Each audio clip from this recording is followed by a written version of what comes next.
12వ పాఠంలో క్రింది పదాల్లో సొంత వాక్యాలు అనేటువంటి రాయండి. ఉత్తరము, నాకు మా అమ్మ తాతయ్య దగ్గర నుంచి ఉత్తరము వచ్చింది. తపస్సు, పూర్వము మునులు అరణ్యముల్లో తపస్సు చేస్తారు. ప్రత్యక్షము, టెలివిజన్లలో మనము ఎన్నో ప్రత్యక్ష ప్రసారాలు చూడవచ్చును.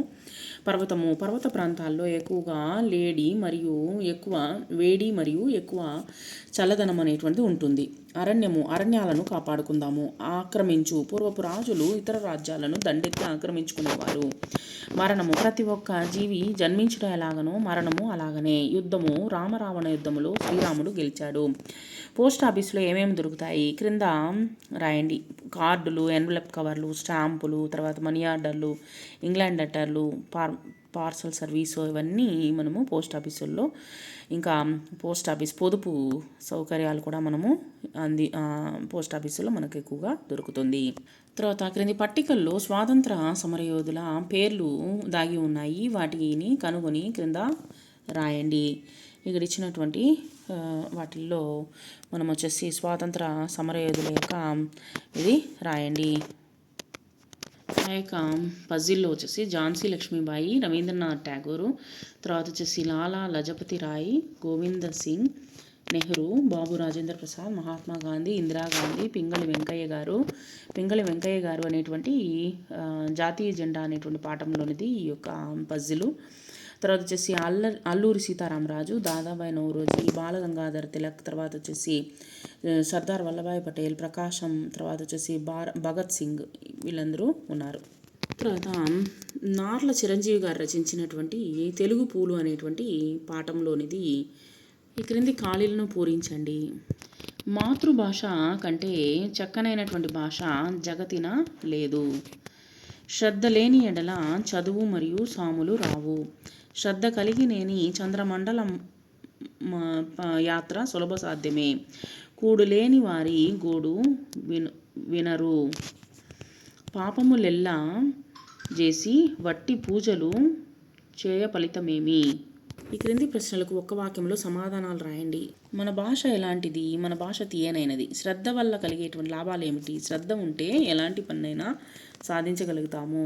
అలాగే చంద్రమండలంపై కూడా కాలు మోపవచ్చు. జన్మభూమి దేనికంటే గొప్పది? జన్మభూమి స్వర్గం కంటే గొప్పది. తల్లిపాలు ఎవరికి బలాన్ని ఇస్తాయి? తల్లిపాలు బిడ్డకు బలాన్ని ఇస్తాయి. ఈ క్రింది ప్రశ్నలకు 2-3 వాక్యాల్లో సమాధానాలు రాయండి. శ్రద్ధ వల్ల కలిగే సాధ్యాసాధ్యాలను వివరించండి. ఏ కార్యాన్ని సాధించాలన్నా శ్రద్ధ అవసరము. చదువు సాములు రావాలంటే శ్రద్ధ కావాలి. శ్రద్ధ ఉంటే ఎలాంటి పనైనా సాధించవచ్చు. అలాగే చంద్రమండలంపై కూడా కాలు మోపవచ్చు. జన్మభూమి మాతృభాషల విశిష్టతలను తెలపండి. జన్మభూమి కంటే మించినటువంటి స్వర్గము మాతృభాష కంటే తీయనైనటువంటిది లేదు. తల్లిని మించినటువంటి మరో దైవము ఈ లోకంలో లేదనే విషయాన్ని తెలుపుతుంది. ఉన్నదాని చదువు లేనివారి చదువు అని ఎలా ఉంటాయి? చెరుకును ధనవంతులు తిన్నా పేదవాడు తిన్నా తీయగానే ఉంటుంది. అలాగే ఉన్నవాని చదువు లేనివాని చదువు సమానమే. దాన ధర్మాలు చేయక గుళ్ళు గోపురాలు కట్టించిన వారి ఫలితాలు ఎలా ఉంటాయి? పాపాలు చేసి డబ్బులు సంపాదించిన కోట్లు ఖర్చు చేసి గుళ్ళు కొని గోపురాలను కట్టిస్తారు. కానీ పేద సాధలను గూర్చి ఆలోచించరు. పాపిష్ట సొమ్ములతో పూజలు చేసినంత మాత్రాన ఫలితం అనేటువంటిది ఉండదు. పద్యపాదాలను పాదభంగం లేకుండా పూరించండి. శ్రద్ధ లేని ఎడల చదువులు సాములు రావు. శ్రద్ధయున్న రాని చదువు లేదు. శ్రద్ధ కలిగినేని చంద్రమండల యాత్ర సులభ సాధ్యమే యగు తెలుగు బిడ్డ. ఉన్న వాని చదువు ఊరేగబోవదు. లేనివాని చదువు హీనపడదు. చెరుకు వంటి చదువు చేరి తినిన నోట తీపి రసమే చిందు తెలుగు బిడ్డ. జన్మభూమి కంటే స్వర్గము వేరేది. మాతృభాష కంటే మధురమేది. కన్న తల్లి కంటే ఘనదైవం ఇంకేది తెలియుమయ్యా నీవు తెలుగు బిడ్డ. ఈ క్రింది పదాలకు వ్యతిరేక పదాలను రాయండి.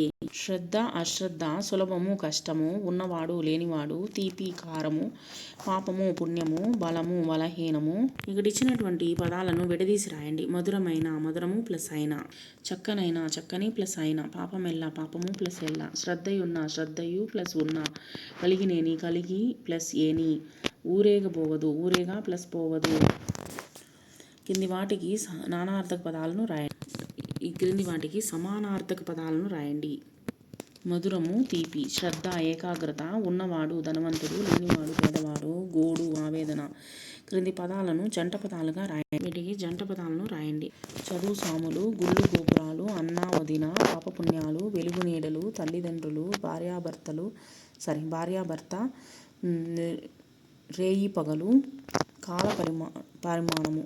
క్రింది నుడికారాలను తెలుసుకోండి.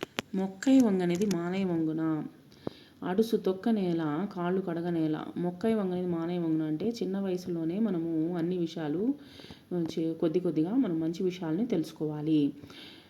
పెద్ద అయిన తర్వాత తెలుసుకోవడం చాలా కష్టం అనమాట. కాబట్టి చిన్నప్పటి నుంచే మనము మంచి విషయాలను నేర్పించాలి పిల్లలకి. అడుసు తొక్క నేల కాళ్ళు కడగ నేల.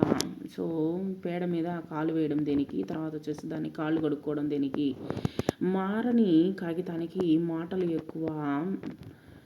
తర్వాత వచ్చేసి ఇంట గెలిచి రచ్చ గెలవమంటారు, ఇంట్లో గెలిచి తర్వాత బయట గెలవమంటారు.